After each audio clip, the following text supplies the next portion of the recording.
여러분은 미국이 단 8분짜리 한국 영상 때문에 발칵 뒤집혔다는 사실을 믿으시나요?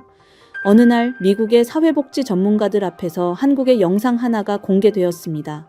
그런데 영상이 시작되자마자 한 베테랑 학자는 갑자기 자리를 박차고 일어나며 소리를 질렀죠. 모두가 얼어붙은 가운데 그는 영상을 강하게 부정하며 분노를 터뜨렸습니다. 결국 진실을 직접 확인하기 위해 한 학자가 한국행 비행기에 오르게 되는데요. 이후 그는 그곳에서 상상도 못한 충격적인 반전을 맞이하게 됩니다. 대체 그는 한국에서 무엇을 목격했을까요? 지금부터 그가 경험한 놀라운 진실을 공개합니다. 안녕하세요.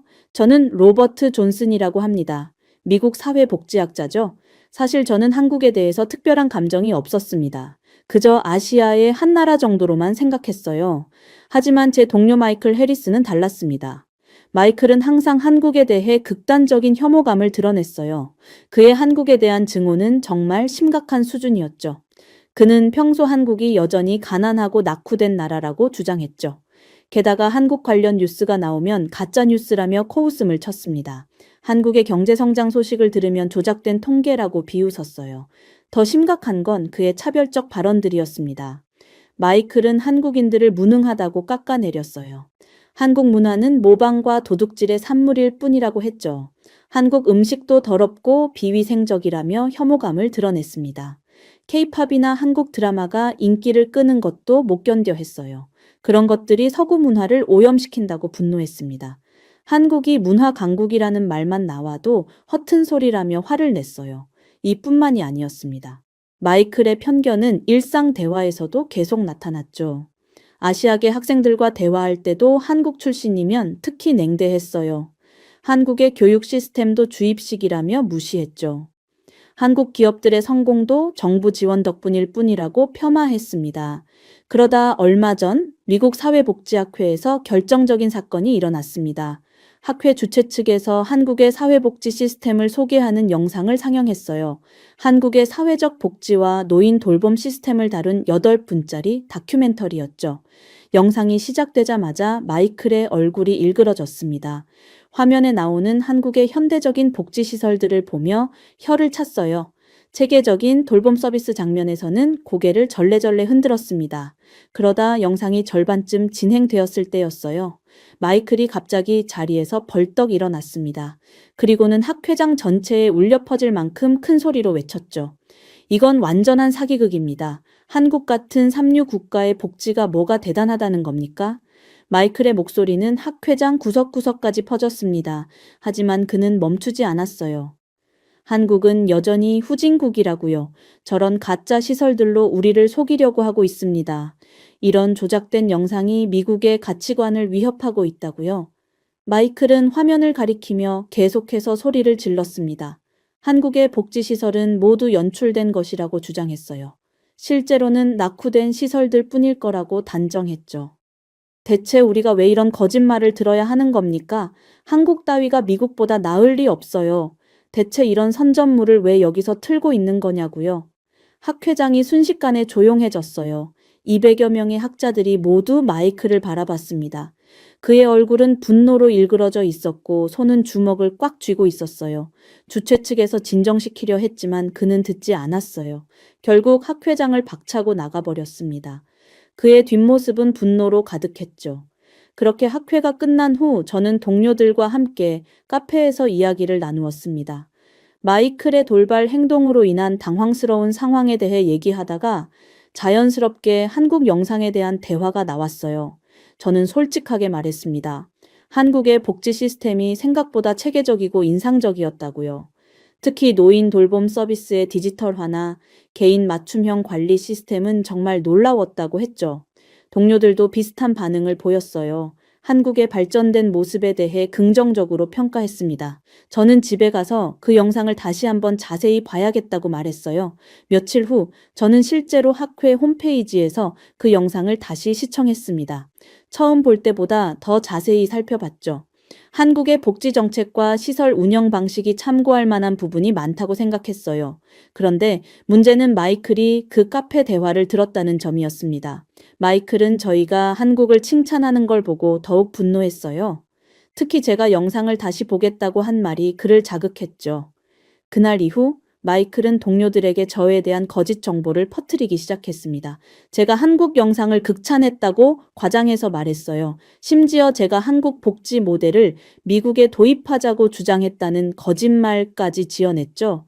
일주일 후 이상한 소문이 돌기 시작했어요. 저희 대학 내부에서 제가 한국 영상 상영을 주도했다는 이야기가 퍼졌습니다. 처음에는 단순한 오해라고 생각했죠. 소문은 점점 더 구체적으로 변했습니다. 제가 학회 주최 측에 한국 영상을 적극 추천했다는 거짓 정보가 퍼졌어요. 심지어 제가 한국 정부로부터 연구비를 받았다는 황당한 이야기까지 나돌았습니다. 마이클은 동료들과의 사적인 만남에서 이런 이야기들을 슬쩍 흘렸어요. 확신의 참목소리로 저에 대한 의혹을 제기했죠. 마치 확실한 증거가 있는 것처럼 말했습니다. 저는 처음에 이런 일들을 전혀 몰랐어요. 평소와 다름없이 연구실에서 논문을 준비하고 학생들을 가르쳤습니다. 하지만 주변 사람들의 시선이 미묘하게 달라지고 있다는 걸 서서히 느끼기 시작했어요. 동료들이 저와의 대화를 피하기 시작했습니다. 복도에서 마주쳐도 어색하게 인사만 하고 지나갔어요. 점심시간에도 저와 함께 식사하려는 사람이 줄어들었죠. 가장 충격적인 건 학과 회의에서였습니다. 평소 저와 친하게 지내던 교수가 저를 차갑게 대했어요. 제 의견에 대해서도 의심스러운 눈빛을 보냈습니다. 마이클의 음모는 점점 더 정교해졌어요. 그는 제가 한국 관련 연구에 과도한 관심을 보이고 있다고 주장했습니다. 제 연구실 컴퓨터까지 조사해야 한다고 말했어요. 제가 진실을 말해도 아무도 믿어주지 않았죠. 결국 제 평판은 완전히 바닥으로 떨어졌어요. 학과 동료들은 저를 피하기 시작했고, 심지어 학생들도 제 수업을 기피했습니다. 등록 인원이 절반으로 줄어들었어요. 그 중에서도 가장 견디기 힘든 건 가족들의 반응이었습니다. 아내는 처음에는 저를 믿어줬어요. 하지만 주변 사람들의 차가운 시선이 계속되자 스트레스를 받기 시작했죠. 아이들 학교에서도 소문이 돌았습니다. 아빠가 외국 정부와 연결되어 있다는 이상한 이야기들이요. 아이들이 집에 와서 물어봤을 때 저는 답할 말이 없었어요. 아내는 점점 더 예민해졌습니다. 마트에서 장을 볼 때도 사람들의 시선을 의식했어요. 동네 모임에서도 어색한 분위기를 견디기 힘들어했죠. 결국 아내는 저에게 말했습니다. 이 상황을 어떻게든 해결해 달라고요. 가족들이 더 이상 이런 시선을 감당할 수 없다고 했어요. 그 말을 들었을 때 가슴이 무너져 내리는 것 같았습니다. 학과에서는 더욱 노골적인 압박이 시작되었어요. 학과장이 저를 개별 면담으로 불렀습니다. 한국과의 연관성에 대해 해명하라고 요구했어요. 저는 억울함을 호소했지만 소용없었습니다. 이미 학과 내 분위기는 저에게 불리하게 돌아가 있었어요. 심지어 안식년 신청도 거부당했습니다. 연구비 지원도 끊어졌어요. 진행 중이던 프로젝트들이 하나둘씩 중단되었습니다. 20년간 쌓아온 학술적 네트워크가 한순간에 무너져 내렸어요. 그렇게 밤잠을 이루지 못하는 날들이 계속되었습니다. 새벽 3시에 깨어나 천장을 바라보며 어떻게 이런 일이 벌어진 건지 생각했어요. 마이클의 악의적인 음해가 이렇게까지 효과적일 줄은 몰랐습니다. 그러던 어느 날 저는 한 가지 깨달음을 얻었어요. 이 상황을 해결할 수 있는 유일한 방법은 한국에 직접 가보는 것이라는 생각이 들었습니다. 한국의 복지 시스템을 직접 보고 경험한다면 진실을 확인할 수 있을 거라고 생각했어요. 그리고 그 경험을 바탕으로 억울함을 풀 수 있을 거라고 믿었습니다. 출발 준비를 하면서도 마음은 무거웠어요. 가족들의 걱정스러운 눈빛이 계속 머릿속에 맴돌았지만 이것이 유일한 해답이라고 확신했어요. 그렇게 14시간의 긴 비행 끝에 인천공항에 도착했습니다. 비행기에서 내리는 순간부터 저는 충격을 받기 시작했어요. 공항의 규모와 시설이 제가 상상했던 것과 완전히 달랐습니다. 입국 심사대로 향하는 길목이 이렇게 넓고 깔끔할 줄 몰랐어요. 바닥은 거울처럼 반짝였고 천장은 높고 개방적이었습니다. 마이클이 말했던 후진국의 모습은 어디에도 보이지 않았어요. 입국 심사 과정도 놀라웠습니다. 전자여권 게이트를 통과하는 시스템이 매우 효율적이었어요. 몇 초 만에 처리가 끝났습니다. 직원들의 응대도 친절하고 전문적이었죠. 수화물을 찾는 동안에도 계속 놀랐어요. 컨베이어 벨트가 정확한 시간에 작동했고 수화물이 손상 없이 깔끔하게 나왔습니다. 이런 세심한 관리는 선진국에서나 볼 수 있는 것이었어요. 공항 내부 시설들도 인상적이었습니다. 화장실은 최신 시설로 갖춰져 있었고 청결 상태가 완벽했어요. 무료 와이파이도 빠르게 작동했습니다. 충전 시설도 곳곳에 잘 배치되어 있었죠. 서울로 향하는 공항철도에 탑승했을 때도 충격이 계속되었어요. 열차는 정시에 출발했고 내부는 조용하고 깨끗했습니다. 승객들도 질서정연하게 탑승했어요. 창밖으로 보이는 풍경이 제 예상을 완전히 뒤엎었습니다. 고층 아파트들이 즐비하게 늘어서 있었고 도로는 잘 정비되어 있었어요. 마이클이 묘사했던 낙후된 모습은 전혀 찾을 수 없었습니다. 서울역에 도착했을 때 저는 말문이 막혔어요. 역사의 규모와 현대적인 시설에 압도되었습니다. 안내 표지판들이 체계적으로 배치되어 있었고 다국어 서비스도 완벽했어요. 숙소로 향하는 지하철도 놀라웠습니다. 배차 간격이 정확했고 차량 내부는 깨끗했어요. 승객들의 매너도 좋았습니다. 노약 좌석을 양보하는 모습들을 자주 볼 수 있었죠. 다음 날 본격적으로 노인복지센터를 방문했습니다. 서울 강남구에 위치한 대형 복지센터였어요. 건물 외관부터 제 예상을 뛰어넘었습니다. 입구에서부터 체계적인 안내 시스템이 운영되고 있었어요. 리셉션 직원들은 친절하게 방문 목적을 확인하고 적절한 안내를 해줬습니다. 방문자 등록 시스템도 디지털화되어 있었어요. 센터 내부로 들어서는 순간 저는 눈을 의심했습니다. 로비는 호텔 수준으로 깔끔하게 꾸며져 있었어요. 자연광이 잘 들어오도록 설계되어 있었고 공기질 관리 시스템도 완벽했습니다.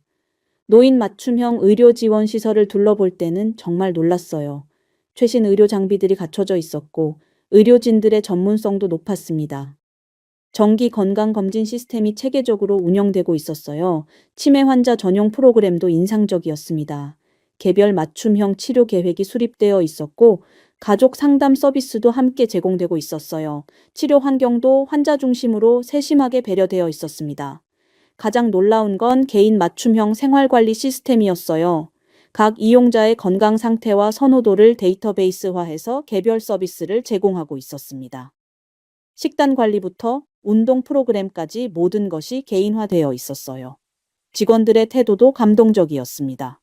노인분들을 대하는 모습이 정말 따뜻했어요. 단순히 업무적인 관계가 아니라 진심으로 어르신들을 돌보고 있다는 느낌이 들었습니다. 시설 이용자들의 만족도도 높았어요. 어르신들의 표정이 밝고 편안해 보였습니다. 다양한 프로그램에 적극적으로 참여하는 모습들을 볼 수 있었어요. 기술적인 측면도 놀라웠습니다. 응급상황 대응 시스템이 완벽하게 갖춰져 있었고 가족들과의 소통을 위한 화상통화 시설도 운영되고 있었어요. 저는 하루 종일 이 복지센터를 둘러보면서 충격의 연속이었습니다. 마이클이 그토록 비난했던 한국의 복지 시스템이 실제로는 이렇게 발전되어 있다는 사실에 당황스러웠어요. 과연 제가 지금까지 알고 있던 한국에 대한 인식이 얼마나 편향되어 있었는지 반성하게 되었습니다. 하지만 다음 날 더 큰 충격이 저를 기다리고 있었어요. 아침 일찍 또 다른 복지시설을 방문하기로 했습니다. 서울 서초구에 위치한 종합사회복지관이었어요. 입구에서 안내를 받으며 시설 투어를 시작했는데 갑자기 익숙한 목소리가 들려왔습니다. 돌아보니 마이클이 있었어요. 저와 똑같이 복지시설을 둘러보고 있었습니다. 우리 눈이 마주쳤을 때 서로 깜짝 놀랐어요. 마이클의 얼굴에는 당황과 분노가 동시에 스쳐 지나갔습니다. 마이클은 저를 보자마자 불쾌한 표정을 지었어요. 왜 여기 있냐는 듯한 시선을 보냈습니다. 저도 마찬가지로 당황스러웠어요. 마이클이 한국에 와 있을 줄은 전혀 예상하지 못했거든요. 어색한 침묵이 흘렀습니다. 그때 시설 책임자인 김윤서 씨가 다가왔어요. 45세 정도로 보이는 윤서 씨는 차분하고 전문적인 분위기를 풍겼습니다. 윤서 씨는 저희 둘 다 미국에서 온 사회복지학자라는 걸 알고 계셨어요. 친절하게 인사를 건네며 시설에 대해 자세히 설명해 주겠다고 했습니다. 마이클은 여전히 불편해하고 있었어요. 윤서 씨의 설명을 들으면서도 의심스러운 눈빛을 감추지 못했습니다. 시설이 너무 깨끗하고 체계적이라며 의아해했어요. 윤서 씨는 마이클의 반응을 알아챘지만 전혀 개의치 않았습니다. 오히려 더욱 친절하고 세심하게 설명해 줬어요. 각 프로그램의 운영 방식과 효과에 대해 구체적인 데이터까지 제시했습니다. 노인 돌봄 서비스 현장을 둘러볼 때였어요. 윤서 씨는 각 어르신들의 상황을 정확히 파악하고 있었습니다. 개별 케어 플랜에 대해 상세히 설명해 줬어요. 한 할머니가 윤서 씨에게 다가와 고마움을 표현했습니다. 덕분에 건강이 많이 좋아졌다며 감사 인사를 전했어요. 윤서 씨는 할머니의 손을 잡고 따뜻하게 응답했습니다.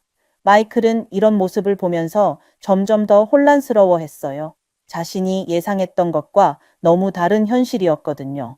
얼굴 표정이 복잡하게 변해갔습니다. 윤서 씨는 치매 예방 프로그램 현장으로 저희를 안내했어요. 어르신들이 인지 훈련 게임을 하고 계셨습니다. 모든 분들이 즐겁게 참여하고 계셨어요. 프로그램을 진행하는 직원들의 모습도 인상적이었습니다. 어르신들 한 분 한 분에게 세심한 관심을 기울이고 있었어요. 단순히 업무가 아니라 진심으로 돌봄을 제공하고 있다는 느낌이 들었습니다. 윤서 씨는 이 프로그램의 효과에 대해 설명해 줬어요. 참여자들의 인지 기능 개선 데이터를 보여주며 구체적인 성과를 제시했습니다. 과학적이고 체계적인 접근이었어요. 마이클은 데이터를 보면서도 여전히 의심스러워 했습니다. 하지만 점점 더 할 말을 잃어가고 있었어요. 눈앞의 현실을 부정하기 어려워지고 있었거든요. 식사 시간에 급식 시설을 둘러봤습니다. 영양사가 어르신들의 건강 상태를 고려한 개별 식단을 준비하고 있었어요. 위생 관리도 완벽했고 음식의 질도 높았습니다. 윤서 씨는 급식 운영의 어려움에 대해서도 솔직하게 이야기해 줬어요. 예산 제약과 인력 부족 등의 현실적인 문제들을 설명했습니다. 하지만 어떻게든 어르신들께 최고의 서비스를 제공하려고 노력한다고 했어요. 저는 윤서 씨의 헌신적인 모습에 깊은 감동을 받았습니다. 단순히 일을 하는 게 아니라 사명감을 가지고 일하고 있다는 걸 느꼈어요.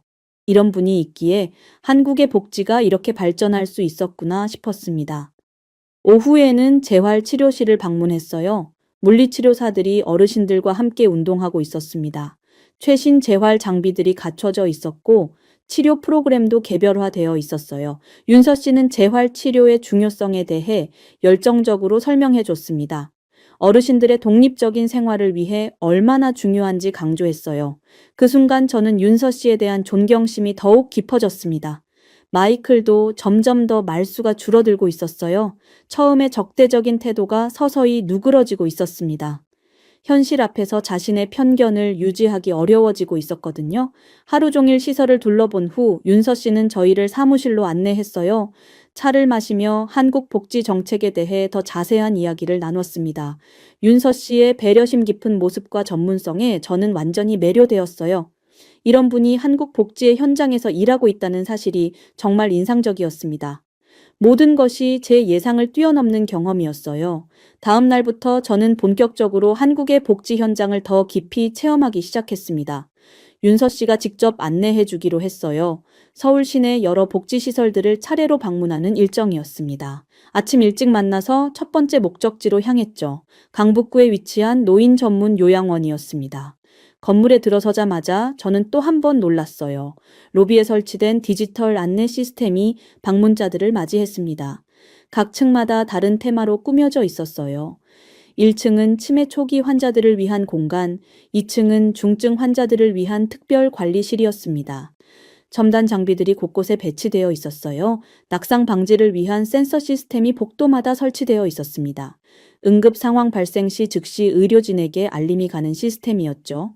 개인 침실은 호텔 수준으로 깔끔했어요. 가장 인상적인 건 직원들의 태도였습니다. 간병사분들이 어르신들과 대화하는 모습을 보니 마음이 따뜻해졌어요. 단순히 돌봄이 아니라 진정한 소통을 하고 있었습니다. 윤서 씨는 직원 교육에 대해서도 자세히 설명해 줬어요. 정기적인 전문 교육과 인성 교육을 병행한다고 했습니다. 어르신들을 가족처럼 모시는 마음가짐을 강조한다고 했어요. 점심시간 급식실을 방문했습니다. 영양사가 각 어르신들의 건강 상태를 체크하며 개별 식단을 준비하고 있었어요. 당뇨나 고혈압 등 질환별로 맞춤형 식사를 제공하고 있었습니다. 식사하시는 어르신들의 표정이 밝았어요. 음식 맛에 만족하시는 모습이 역력했습니다. 직원들도 함께 앉아서 대화를 나누며 식사 도움을 드리고 있었어요. 오후에는 물리치료실을 둘러봤습니다. 최신 재활 장비들이 체계적으로 배치되어 있었어요. 개별 맞춤형 치료 계획에 따라 어르신들이 재활 운동을 하고 계셨습니다. 한 할아버지가 걸음마 연습을 하고 계셨어요. 물리치료사가 옆에서 세심하게 도와드리고 있었습니다. 할아버지의 작은 발걸음 하나하나에 격려를 아끼지 않았어요. 윤서 씨는 재활 프로그램의 효과에 대해 구체적인 사례를 들어 설명해 줬습니다. 입원 당시 거동이 불편했던 어르신이 재활을 통해 일상생활을 회복한 이야기였어요. 저는 윤서 씨의 열정적인 설명을 들으며 점점 더 감동받았습니다. 단순히 업무적 지식이 아니라 진심 어린 관심에서 우러나오는 설명이었어요. 윤서 씨에 대한 존경심이 깊어졌습니다. 다음 방문지는 독거노인 지원센터였어요. 혼자 사시는 어르신들의 안전과 건강을 관리하는 곳이었습니다. 24시간 모니터링 시스템이 운영되고 있었어요. 센터 직원들이 어르신들께 정기적으로 안부 전화를 드리고 있었습니다.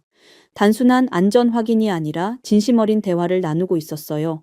어르신들의 목소리에서 안도감이 느껴졌습니다. 마지막으로 방문한 곳은 치매 전문 데이케어 센터였어요. 경증 치매 환자들이 낮 시간 동안 이용하는 시설이었습니다. 인지훈련 프로그램이 체계적으로 운영되고 있었어요. 음악 치료실에서는 어르신들이 옛날 노래를 부르고 계셨어요. 치료사가 피아노 반주에 맞춰 함께 노래했습니다. 어르신들의 얼굴에 환한 미소가 번졌어요. 하루 종일 여러 시설을 둘러본 후 저는 완전히 압도되어 있었어요. 한국의 노인 돌봄 시스템이 이렇게 체계적이고 선진적일 줄은 상상도 못했습니다. 어르신들의 높은 만족도가 가장 인상적이었어요. 시설을 이용하시는 분들의 표정이 밝고 편안했습니다. 직원들의 헌신적인 자세도 감동적이었어요. 이후 윤서 씨는 자신이 복지 분야에 뛰어든 이유에 대해 이야기해줬어요. 어린 시절 할머니를 돌보면서 느꼈던 마음이 시작이었다고 했습니다. 가족이 아닌 다른 분들도 정성껏 돌봐드리고 싶었다고 하더군요. 저는 윤서 씨의 진솔한 이야기를 들으며 마음이 따뜻해졌습니다. 단순히 직업으로서가 아니라 진정한 사명감을 가지고 일하고 있다는 걸 느꼈어요. 이런 분이 있기에 한국의 복지가 발전할 수 있었구나 싶었죠. 윤서 씨는 한국 복지 정책의 변화 과정에 대해서도 자세히 설명해 줬습니다. 과거에는 시설 중심이었다면 이제는 제가 서비스를 강화하고 있다고 했어요. 어르신들이 익숙한 환경에서 생활할 수 있도록 돕는 것이 목표라고 했습니다. 특히 인상적이었던 건 지역사회 중심의 통합 돌봄 시스템이었어요. 의료, 돌봄, 주거, 생활 지원 서비스를 연계해서 제공한다고 했습니다. 어르신들이 필요한 서비스를 원스톱으로 받을 수 있는 체계였어요. 저는 미국의 복지 시스템과 비교하며 많은 생각을 했습니다. 미국도 분명 장점이 있지만 한국의 체계적이고 통합적인 접근 방식은 정말 인상적이었어요. 특히 예방 중심의 서비스 개념이 새로웠습니다. 윤서 씨는 현장에서 겪는 어려움에 대해서도 솔직하게 이야기해 줬어요. 예산 부족으로 인한 한계점들, 인력 부족 문제, 가족들의 이해 부족 등 현실적인 문제들이 많다고 했습니다. 하지만 그런 어려움 속에서도 포기하지 않는 윤서 씨의 모습이 정말 존경스러웠어요. 작은 변화라도 만들어내려는 의지가 강했습니다. 어르신 한 분 한 분의 삶의 질을 개선하는 것이 자신의 보람이라고 했어요. 저는 윤서 씨와의 대화를 통해 한국에 대한 편견을 완전히 버리게 되었습니다. 마이클이 그토록 비난했던 한국이 실제로는 이렇게 발전된 복지 시스템을 가지고 있다는 사실에 충격을 받았어요. 며칠 후 마이클과 다시 마주칠 기회가 있었습니다. 같은 복지센터에서 우연히 만난 거였어요. 마이클의 표정이 처음과는 확연히 달라져 있었습니다. 마이클은 저에게 조심스럽게 다가왔어요. 그의 얼굴에는 당황스러움과 미안함이 동시에 나타나 있었습니다. 며칠간 한국의 복지 현장을 직접 보면서 많은 충격을 받았다고 했어요. 마이클은 자신이 한국에 대해 가지고 있던 편견이 완전히 잘못되었다는 것을 인정했습니다. 실제로 본 한국의 복지 시스템은 자신의 예상과 완전히 달랐다고 고백했어요. 특히 어르신들을 대하는 직원들의 태도와 시설의 수준이 미국 못지않다는 점에 놀랐다고 했습니다. 오히려 일부 분야에서는 미국보다 더 앞서 있다는 것을 인정했어요. 마이클은 저에게 진심으로 사과했습니다. 학회에서의 돌발 행동과 그 이후 저를 음해한 일들에 대해 깊이 반성한다고 했어요. 자신의 편견 때문에 저에게 피해를 입혔다는 것을 인정했습니다. 저는 마이클의 사과를 받아들였습니다. 사실 저도 처음에는 한국에 대해 특별한 관심은 없었거든요. 하지만 이번 경험을 통해 많은 것을 배웠다고 했어요. 마이클은 미국으로 돌아가서 자신의 잘못을 바로잡겠다고 약속했습니다. 학과 동료들에게 진실을 말하고 저에 대한 오해를 풀어주겠다고 했어요. 그리고 한국의 우수한 복지 사례들을 소개하겠다고 다짐했습니다. 윤서 씨도 저희의 화해를 따뜻하게 지켜봐 줬어요. 서로 다른 문화와 배경을 가진 사람들이 이해하고 받아들이는 과정이 중요하다고 말해줬습니다. 다음 날 미국으로 돌아가는 비행기를 타기 전 저는 윤서 씨와 작별 인사를 나눴습니다. 공항에서 헤어지는 순간이 너무 아쉬웠어요. 일주일이라는 짧은 시간이었지만 제 인생에 큰 변화를 가져다 준 소중한 만남이었습니다. 윤서 씨는 저에게 연락을 꾸준히 하자고 말해줬어요. 한국의 복지 정책 변화나 새로운 사례들을 공유하고 싶다고 했습니다. 저도 미국의 상황을 알려드리겠다고 약속했어요. 비행기 안에서 저는 지난 일주일을 되돌아봤습니다. 한국에 오기 전까지만 해도 저는 절망적인 상황에 있었어요. 마이클의 음해로 인해 평판이 바닥으로 떨어졌고 가족들마저 힘들어했죠.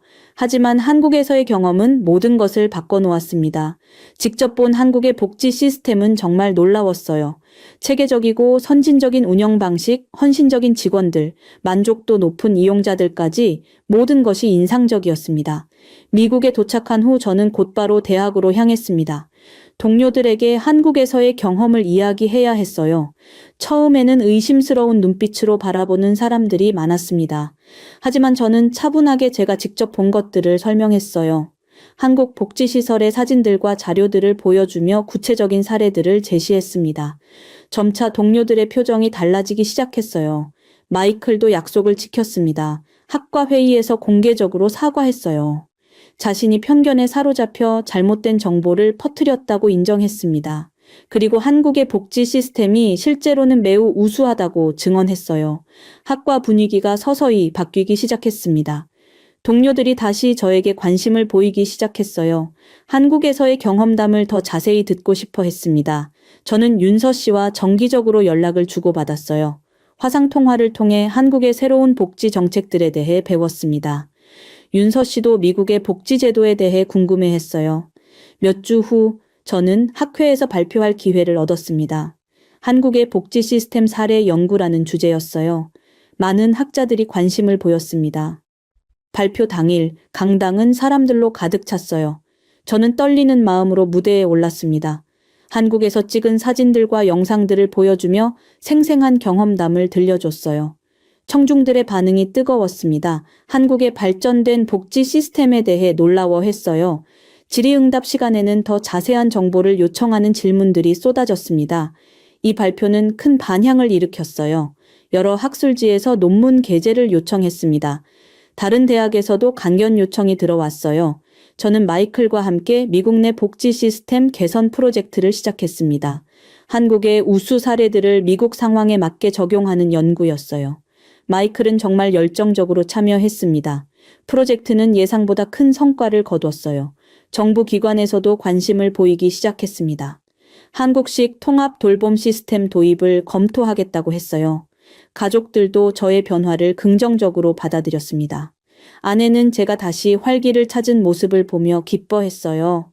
아이들도 아빠가 한국에서 좋은 경험을 했다는 것을 이해했습니다. 6개월 후 저는 다시 한국을 방문할 기회를 얻었어요. 이번에는 미국 복지 관계자들과 함께하는 공식 연수였습니다. 윤서 씨와의 재회가 정말 기대되었어요. 한국 재방문에서 저는 더욱 발전된 복지 시스템을 확인할 수 있었습니다. 새로운 프로그램들이 도입되어 있었고 서비스 질도 더욱 향상되어 있었어요. 미국 동료들도 한국의 복지 시스템에 깊은 인상을 받았습니다. 귀국 후 각자의 지역에서 한국 사례를 소개하겠다고 다짐했어요. 연수 마지막 날 저는 감사 인사를 했습니다. 한국에서 진정한 인간애와 배려를 배웠다고 말했어요. 편견 없이 다른 문화를 받아들이는 것의 중요성을 깨달았다고 했습니다. 윤서 씨는 저의 변화에 대해 기뻐해 줬어요. 처음 만났을 때와는 완전히 다른 사람이 되었다고 말해 줬습니다. 앞으로도 계속 교류하며 서로 배워가자고 했어요. 지금 저는 한국과 미국을 잇는 복지 교류의 가교 역할을 하고 있습니다. 편견을 버리고 열린 마음으로 세상을 바라보는 것이 얼마나 중요한지 매일 실감하고 있어요. 한국에서의 그 일주일이 제 인생을 완전히 바꿔놓았습니다. 여러분은 최근 펜타곤이 단 하나의 영상 때문에 초토화되었다는 사실을 알고 계신가요? 한국 특수부대의 실제 작전 장면이 담긴 영상 하나가 미국 국방부를 발칵 뒤집었는데요. 처음엔 그 누구도 믿으려 하지 않았지만 긴급회의 이후 결국 펜타곤 최고위 관계자는 긴급히 한국에 특사를 파견했습니다. 그렇게 현지에 도착한 그는 충격적인 장면들을 목격하고 자신이 그동안 가지고 있던 모든 인식이 완전히 잘못되었다는 것을 깨닫게 되었다고 하는데요. 결국 그는 미국에 돌아와 기존 군사 전략 자체가 크게 흔들리는 충격적인 보고서를 제출하게 되고 미국의 국방은 완전히 뒤집히고 말았죠. 도대체 한국에서 그가 직접 목격한 놀라운 현실은 무엇이었을까요? 지금부터 그 현장 속으로 여러분을 초대합니다. 안녕하세요. 저는 존이라고 합니다. 미국 펜타곤 국방 전략 분석가이죠. 그날도 저는 여느 때와 다름없이 최신 보고서들을 검토하고 있었어요. 그러다 화면을 응시하던 제 눈이 갑자기 커졌습니다. 믿을 수 없는 영상이 제 앞에 펼쳐졌거든요. 바로 한국 특수부대의 실제 작전 영상과 첨단 미사일 기술 시연 장면이었습니다. 저는 몇 번이나 영상을 되돌려 보았어요. 우리가 지금까지 알고 있던 한국의 군사력과는 차원이 달랐기 때문이죠. 그때 뒤에서 들려온 목소리에 저는 화들짝 놀랐습니다. 누가 이딴 허위 영상을 올려보냈지? 마이클이었어요. 펜타곤 내에서 가장 보수적인 성향의 고위 관계자였습니다. 그는 항상 미국 우월주의만을 내세우며 아시아를 무시하는 인물이었죠. 마이클은 의심스러운 눈초리로 제 모니터를 들여다봤어요. 그의 표정이 점점 굳어갔습니다. 한국 특수부대원들이 불가능해 보이는 작전을 성공적으로 수행하는 장면을 보았을 때 이미 마이클의 얼굴은 붉게 변해 있었죠. 이건 한국이 만든 가짜 영상이 분명해. 그동안 우리 기술에 의존해온 나라가 갑자기 이런 첨단 시스템을 갖추었다니? 말도 안 되는 소리야. 한국은 늘 자신들의 능력을 과대포장하지. 이런 저질 속임수에 넘어가선 안 돼. 하지만 영상의 메타데이터를 확인했을 때 조작의 흔적은 전혀 없었습니다. 이건 실제 상황이었죠. 그럼에도 마이클은 계속해서 코웃음을 쳤어요. 하지만 저는 확신했습니다. 이 보고서는 펜타곤 전체가 알아야 할 중요한 정보였죠. 저는 곧바로 전화기를 들어 최고위 지휘관들에게 연락을 취했습니다. 그렇게 30분 안에 모든 관계자가 회의실에 모였죠. 저는 앞으로 나가 보고서 내용을 설명하기 시작했어요. 스크린에 영상이 재생되는 순간 방 안의 모든 사람들이 숨을 죽였습니다. 한국 특수부대의 고도로 발전된 작전 수행 능력과 미사일 기술은 그 자리에 있던 모든 전문가들의 상식을 뒤엎고 있었죠. 그때 마이클이 자리에서 벌떡 일어났습니다. 그의 얼굴은 여전히 붉게 달아올라 있었어요. 도대체 이게 뭐가 대단하다는 겁니까? 한국은 우리 미국이 없었으면 지도에서 사라졌을 나라 아닙니까?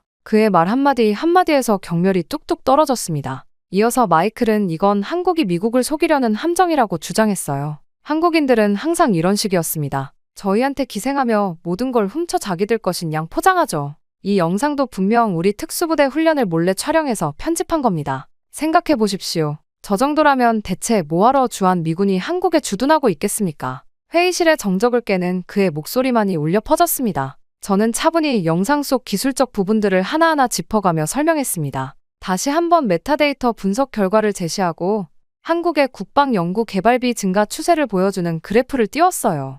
하지만 마이클은 제 설명이 끝나기도 전에 말을 끊었습니다. 그딴 맞지도 않는 통계 설명은 그만두십시오. 한국은 항상 미국의 그림자 속에서 살아왔어요. 이제 와서 기술 강국인 척하는 게 우스워 죽겠군요. 그렇게 빈곤한 북한에게도 항상 당하지 않습니까? 그의 비웃음 섞인 표정에 일부 참석자들이 고개를 끄덕였습니다. 저는 순간 위축되는 기분이 들었어요. 여러분은 진심으로 아시아인들이 서양인들을 따라올 수 있을 거라고 생각하시는 겁니까? 그들은 평생 모방만 하다 끝날 민족입니다. 그 순간 제 가슴 속에서 분노가 일었습니다. 객관적 사실을 무시하는 그의 태도가 받아들여질 수 없었어요. 제 손가락 끝이 저려왔고 관자놀이가 욱신거렸습니다. 하지만 감정을 억제하고 사실에 기반한 논리를 펼치는 것이 중요했죠. 결국 논쟁은 시간이 갈수록 격렬해졌습니다. 마이클의 목소리는 점점 더 커졌고 제 심장 박동 소리가 귓가에 울렸어요. 말다툼이 절정에 이르렀을 때 회의실 문이 갑자기 열렸습니다. 모든 시선이 문 쪽으로 향했죠.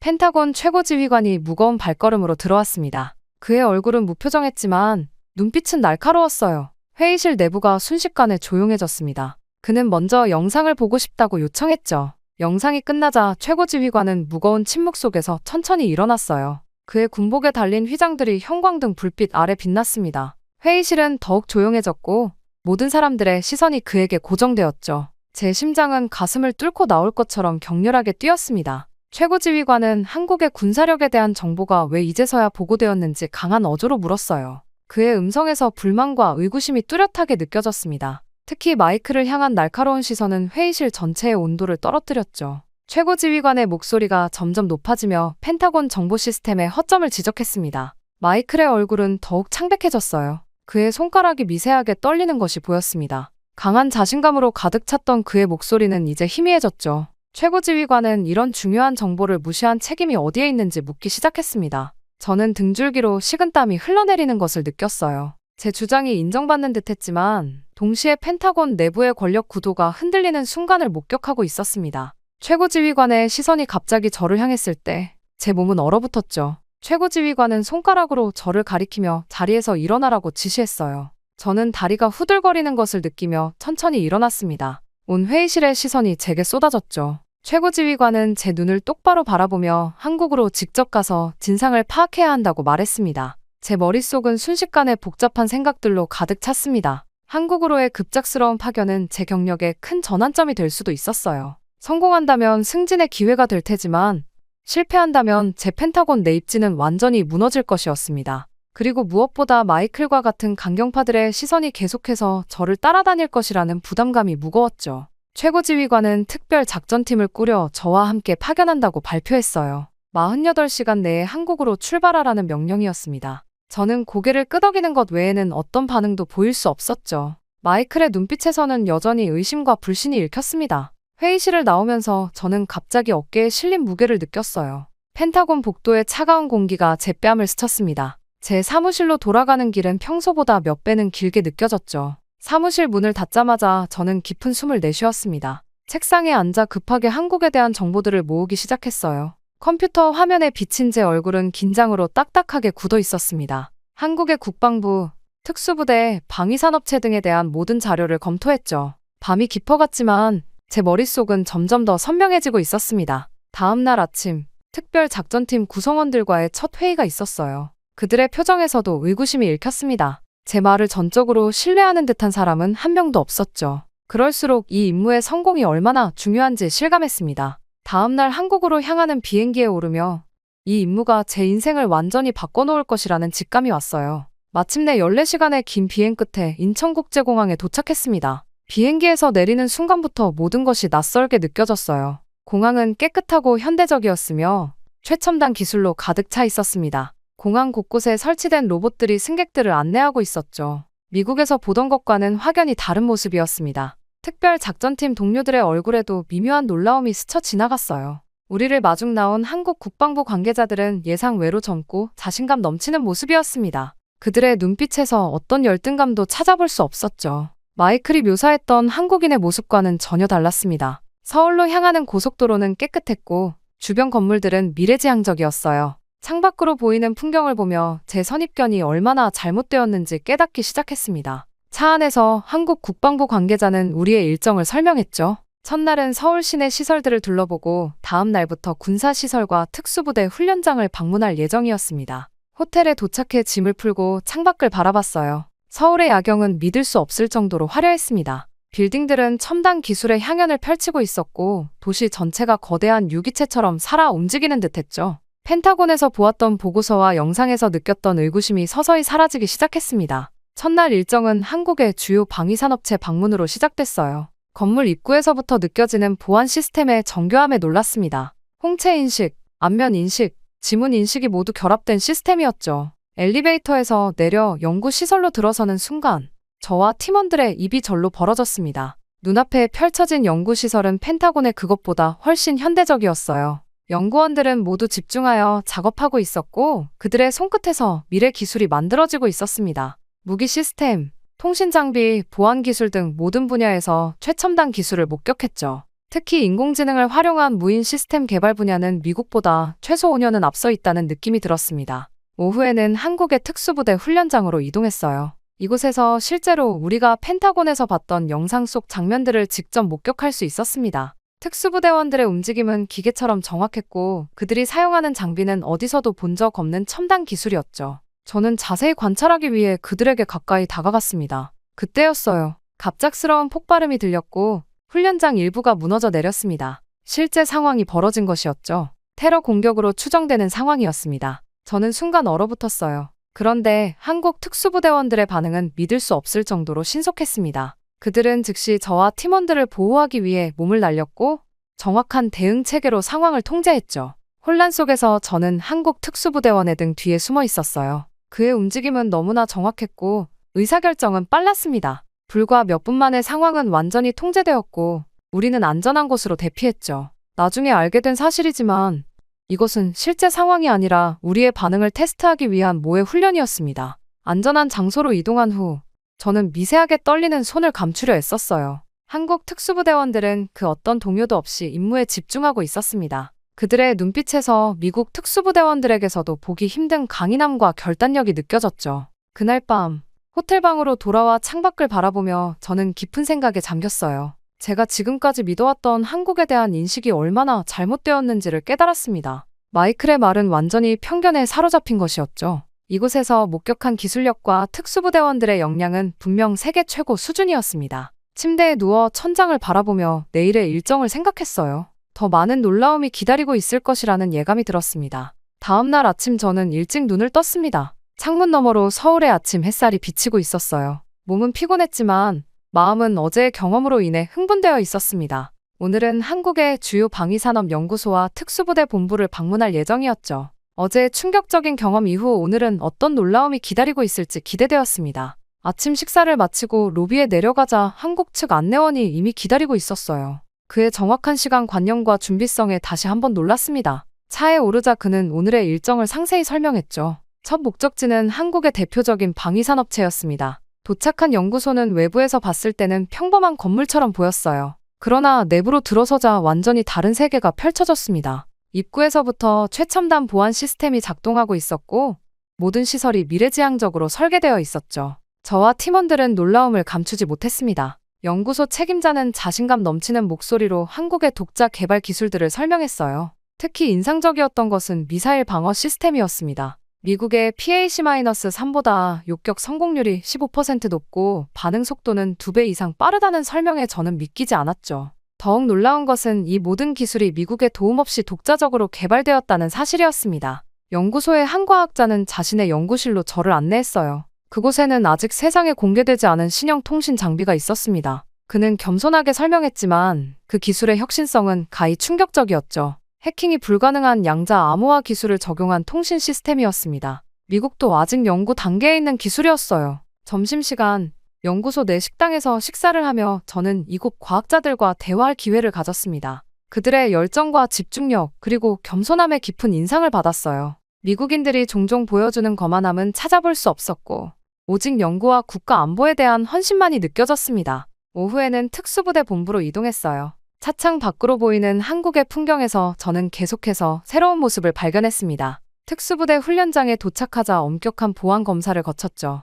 그들의 보안 시스템은 펜타곤보다 더 체계적이고 철저했습니다. 훈련장에서 특수부대원들의 실전 훈련을 참관했어요. 그들의 움직임은 마치 물 흐르듯 자연스러웠지만 동시에 치명적인 정확성을 갖추고 있었습니다. 특히 인상적이었던 것은 그들이 사용하는 전술 장비였죠. 경량화된 방탄복은 미국 특수부대가 사용하는 것보다 30% 가벼우면서도 더 높은 방어력을 제공했습니다. 특수부대장은 훈련이 끝난 후 저를 별도의 방으로 안내했어요. 그곳에서 그들의 실전 작전 영상을 볼 수 있었습니다. 영상 속 작전 성공률은 99%에 달했고 민간인 피해는 전무했죠. 이는 세계 어느 특수부대와 비교해도 최고 수준이었습니다. 마지막으로 방문한 곳은 특수부대 장비실이었어요. 그곳에서 본 무기 시스템은 미국에서도 본 적 없는 첨단 기술이었습니다. 특히 눈에 띈 것은 드론 시스템이었죠. 이 드론은 적의 레이더에 포착되지 않으면서도 정확한 정보 수집이 가능했습니다. 미국의 최신 스텔스 기술보다 한 단계 앞선 기술이었어요.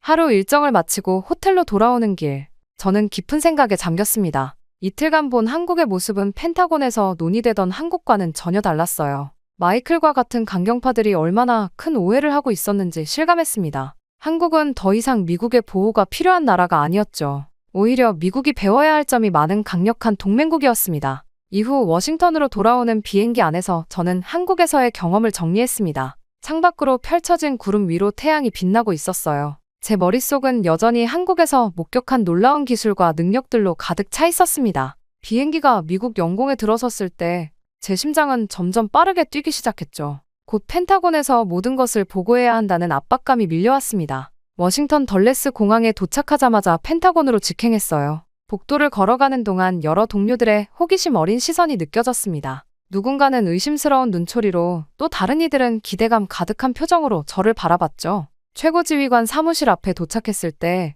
제 손바닥은 땀으로 축축했습니다. 회의실에 들어서자 이미 많은 고위 관계자들이 자리에 앉아 있었어요. 마이클도 그 중에 있었습니다. 그의 차가운 눈빛이 저를 향했죠. 최고지휘관이 저에게 한국에서의 조사 결과를 보고하라고 지시했습니다. 저는 깊은 숨을 들이마시고 준비해온 프레젠테이션을 시작했어요. 스크린에 한국의 첨단 기술 사진들과 영상이 하나씩 등장할 때마다 회의실은 점점 더 조용해졌습니다. 특히 특수부대의 작전 능력과 미사일 방어 시스템에 관한 데이터를 보여줄 때 마이크를 포함한 몇몇 강경파들의 얼굴이 굳어지는 것이 보였죠. 저는 단순한 사실만을 전달했지만 그 사실 자체가 충격적이었습니다. 프레젠테이션이 끝난 후 질문 시간이 이어졌어요. 여러 관계자들이 의심스러운 질문들을 쏟아냈고 저는 한국에서 수집한 구체적인 데이터와 증거들로 하나하나 답변했습니다. 제 목소리는 처음보다 더 확신에 차 있었고 눈빛은 단호했죠. 이제 저는 한국의 군사력에 대한 진실을 직접 목격한 유일한 사람이었습니다.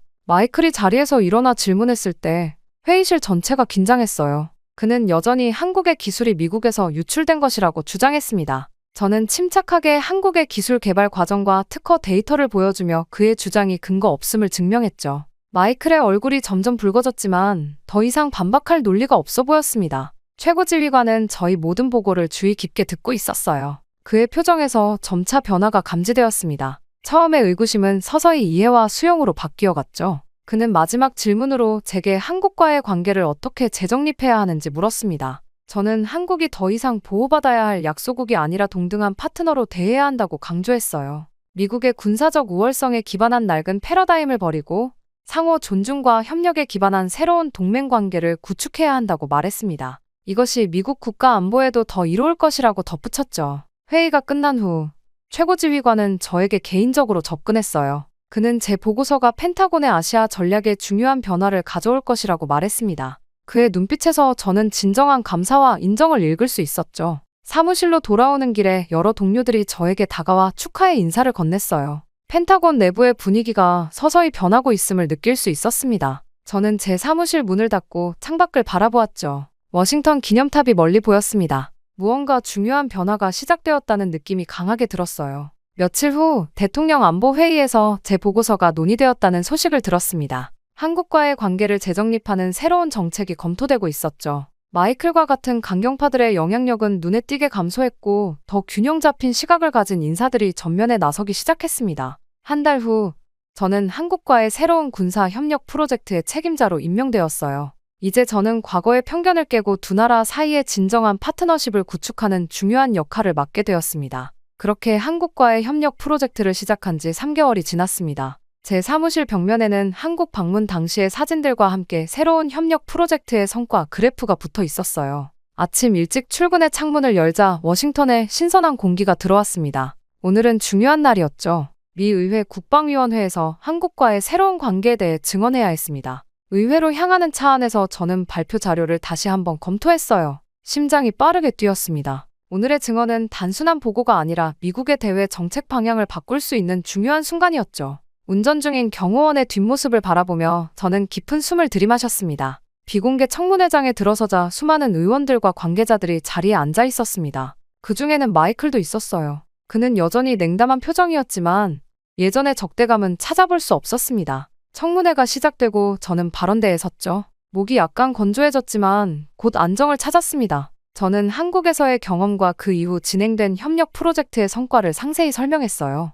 특히 한국의 역사와 문화적 배경이 어떻게 그들의 놀라운 기술 발전을 가능하게 했는지 강조했습니다. 한국인들의 교육열과 근면성, 그리고 끊임없는 혁신 정신이 오늘날의 한국을 만들었다고 설명했죠. 의원들은 처음에는 의심스러운 눈빛이었지만 구체적인 데이터와 영상 자료를 통해 그들의 표정이 점차 변해갔습니다. 특히 한국과의 협력으로 개발된 새로운 방어 시스템의 성능과 비용 효율성을 보여줄 때 많은 의원들이 놀라움을 감추지 못했어요. 질의응답 시간에는 날카로운 질문들이 쏟아졌습니다. 일부 의원들은 여전히 미국의 군사적 우월성이 약화될 것을 우려했죠. 저는 차분하게 새로운 협력 모델이 오히려 미국의 안보를 강화할 것이라고 설명했습니다. 동맹국을 약자로 보는 시각에서 벗어나 서로의 강점을 인정하고 보완하는 관계가 미래의 안보 패러다임이라고 강조했어요. 이후 마이클조차도 서서히 변화하는 모습이 보였어요. 어느 날 그가 제 사무실을 찾아왔을 때 그의 눈빛에서 예전의 적대감 대신 새로운 이해의 빛을 발견했습니다.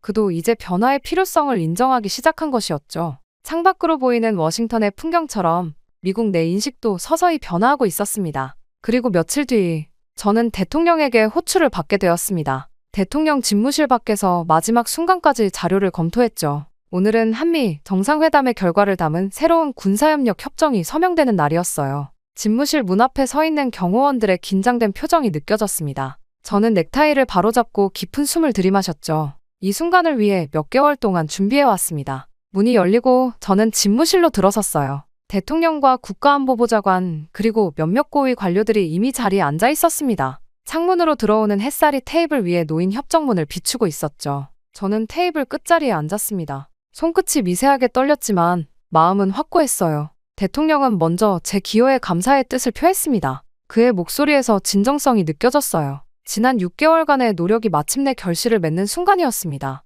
새로운 협정은 단순한 군사 동맹을 넘어 기술, 정보, 인력 교류의 전방위적 협력을 담고 있었죠. 무엇보다 중요한 것은 이 협정이 평등한 파트너십에 기반하고 있다는 점이었습니다. 회의가 진행되는 동안 저는 창밖으로 백악관 정원을 바라봤어요. 잘 정돈된 정원처럼 이제 한미 관계도 새롭게 정립되고 있었습니다. 과거에 불균형했던 관계는 역사 속으로 사라지고 서로의 강점을 존중하는 새로운 시대가 열리고 있었죠. 제 가슴이 뜨거워졌습니다. 서명식이 끝난 후 대통령은 저를 새로운 한미 협력 특별대사로 임명한다고 발표했어요. 제 심장이 멈춘 듯 했습니다. 백악관을 나서는 순간 워싱턴의 하늘은 유난히 맑았어요. 저는 잠시 멈춰서서 건물을 올려다봤습니다. 몇 개월 전까지만 해도 이런 변화가 가능하리라고 상상조차 하지 못했죠. 한국에서의 그 놀라운 경험이 없었다면 오늘의 이 역사적인 순간도 없었을 것입니다. 그날 저녁 사무실에서 늦게까지 일하며 저는 창밖을 바라봤어요. 워싱턴 기념탑이 밤하늘에 우뚝 서 있었습니다. 마이클이 노크 소리와 함께 들어왔죠. 그의 얼굴에는 더 이상 적대감이 없었습니다. 그는 제게 진심 어린 축하의 말을 건넸어요. 심지어 자신의 과거 편견을 인정하기도 했습니다. 우리는 창가에 나란히 서서 워싱턴의 야경을 바라봤어요. 두 나라의 관계처럼 우리의 관계도 새롭게 정립되고 있었습니다. 마이클은 이제 한국을 직접 방문해보고 싶다고 말했죠. 저는 미소 지으며 고개를 끄덕였습니다. 진정한 파트너십의 핵심은 상호 존중이라는 것을 그도 이제 이해하기 시작한 것 같았어요. 새로운 시대가 열렸습니다. 한국과 미국 두 강대국이 손을 맞잡고 세계 평화와 안보를 위해 함께 나아가는 시대였죠. 그리고 저는 그 역사적인 변화의 한가운데 서 있었습니다.